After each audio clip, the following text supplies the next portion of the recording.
Chapter 14. Fun Women versus Marriageable Women. Life is really simple, but we insist on making it complicated. As a man, you will always struggle when it comes to women with what you want and what you need. The universal hot versus crazy matrix, A Man's Guide to Women, is a popular viral video on YouTube in which a man in his 40s is giving advice to young men about selecting a woman. The hot crazy matrix really explains a man's struggle between what he wants, which is usually hot attractive women, and what he needs, which is usually wife material and uncrazy women. Such a balance is the minefield that a man must navigate when choosing a woman to be his partner in life. Does he lean more towards the sexual polarity of hot and crazy women who will excite him with unpredictable sexual energy and take the risk on the crazy side? Or does he go for a less hot, less crazy woman whom he can actually build a life with? Every man struggles with this question at some point, and this is why the hot crazy matrix has gone viral. Its humorous, satirical delivery of an otherwise cold, hard truth about men and women. The hot crazy matrix is a 2-axis chart with crazy going from a scale of 4 to 10 on the y-axis, because all women are at least a 4 crazy, and the hot axis from 0 to 10 on the x-axis. As a rule, men will not date a woman who isn't at least a 5 hot and above the hot crazy line that creates the no-go zone. Men do not date women who are not at least a 5 on the physical attractiveness scale. Above the hot crazy line is the danger zone. This is the zone so many men get trapped by going for what they want instead of what they need.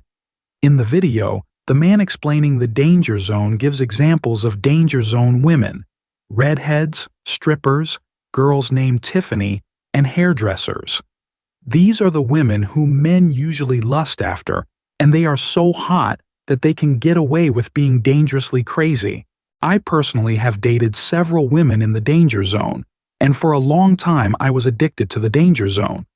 I would classify myself as a highly masculine energy man, so I usually go after women who are very, very feminine, highly attractive, and thus danger zone crazy. This is dangerous, living on the edge. It's fun. It's exciting, but building something of lasting value with these women is almost impossible. These women are like fast money, easy come, easy go. Be careful if you're going to play in the danger zone. It doesn't really work well for most men in the long run. Very hot, very crazy women are a liability. They are so hot that every single guy who sees them in person or online is constantly hitting on them. In addition, their crazy side makes them unpredictable. This is generally a bad combination for a stable long-term relationship, but it sure is fun in the short term. Beneath the danger zone is the fun zone, women who are not that hot and not that crazy. You likely will date these women and have fun with them, but you won't pursue them that passionately because they just simply aren't that hot. You know you can do better. When you look at the date zone, you have women who are a 7 to 10 crazy and an 8 to 10 hot. These are the women you date long term and get to meet your family, friends, and parents. The holdback is they are just a little bit too crazy for wife material. The wife zone is where you want to get to, 5 to 7 crazy and 8 to 10 hot. It's important to note that your wife might not be the hottest girl you ever date, but that's a good thing.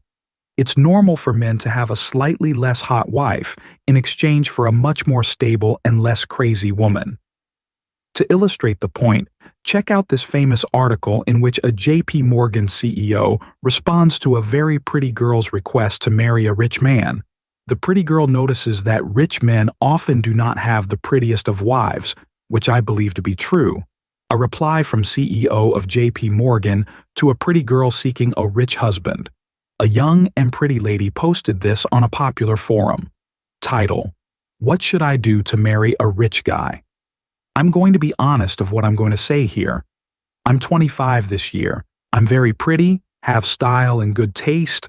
I wish to marry a guy with $500,000 annual salary or above. You might say that I'm greedy, but an annual salary of $1 million is considered only as middle class in New York. My requirement is not high. Is there anyone in this forum who has an income of $500,000 annual salary? Are you all married? I wanted to ask. What should I do to marry rich persons like you? Among those I've dated, the richest is $250,000 annual income, and it seems that this is my upper limit. If someone is going to move into high-cost residential area on the west of New York City Garden, $250,000 annual income is not enough. I'm here humbly to ask a few questions. 1. Where do most rich bachelors hang out? Please list down the names and addresses of bars, restaurant, gym. 2. Which age group should I target? 3. Why most wives of the riches are only average looking? I've met a few girls who don't have looks and are not interesting, but they are able to marry rich guys. 4. How do you decide who can be your wife and who can only be your girlfriend? My target now is to get married. Ms. Pretty, a philosophical reply from CEO of J.P. Morgan.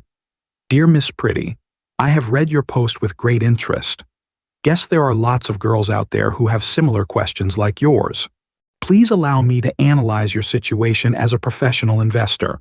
My annual income is more than $500,000, which meets your requirement, so I hope everyone believes that I'm not wasting time here.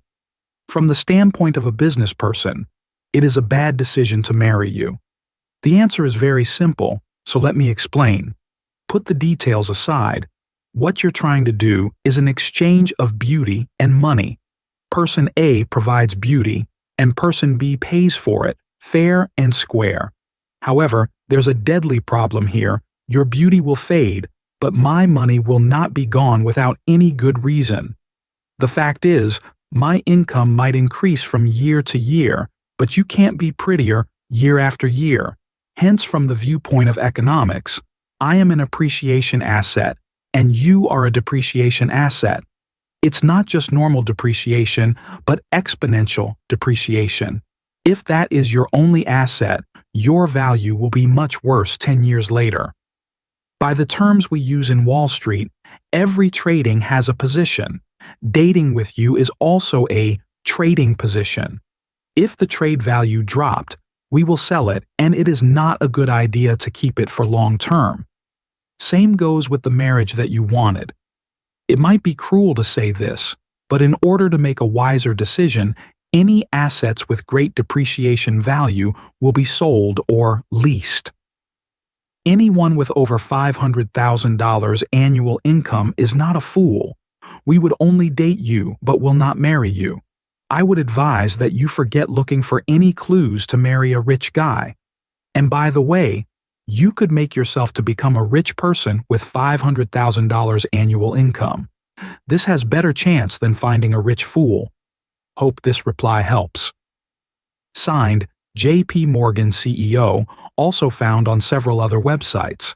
And thus, there are two categories left. The unicorn zone, below 5 hot and 8 to 10 crazy, which the man explaining the hot crazy matrix claims does not exist. What is unexplained in the hot crazy matrix is that feminine energy is what drives the craziness on the crazy axis, and the men in the video explains that unicorns with 8 to 10 hot and below a 5 crazy do not exist in nature. Feminine energy is too abundant, too crazy, and to have a hot, depolarized woman who is more masculine than feminine leads us into the next category. Lastly is the tranny zone, below 4 crazy and 8 to 10 hot, which makes sense because she really is a dude disguised as a woman, so we are back into predictable masculine energy, and the feminine energy is gone. Women want the most alpha male out of the 50 men they know, and men want the hottest woman he can tolerate. When the hot crazy matrix is reversed to a woman's perspective on choosing a man, it's much simpler because men are much simpler. The two axes for women are cute, physical attractiveness, and money, which represents power in today's modern world. Women have a large no-go zone, under 8 cute and no money. So there really are only two options for women. 1. The fun zone, full of cute guys with no money. Think of the club, the DJs, pretty boys, the dudes who lift weights all day and go tanning. These men are temporary distractions for women. They are fun, but women know that they are not long-term stable options. 2. The husband zone, which is after a certain amount of money, it doesn't matter if you're cute or not. Think of gold diggers. If you are rich and powerful enough, it doesn't matter how cute you are. Some people might think this is sad, but why be sad? It doesn't really matter. Women are exchanging their limited sexual and life-giving force for power, which in today's world is money. It's a trade. Why not get the best trade for what you have? This seems rational. We all want to negotiate the best deal for ourselves. This chart fits in perfectly with feminine energy wanting masculine energy.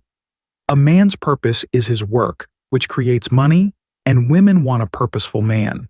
Sure, they can have fun with a pretty boy and have some sex and go on trips, but ultimately, women want a man with a strong purpose who is living his values and has reached a point of success to support her and her offspring. This is completely natural biologically. A man who is living his purpose, doing his work, and monetizing that work properly will of course have money. He may not have all the money in the world, but he can be the master of his domain and have enough money to be a long-term stable partner.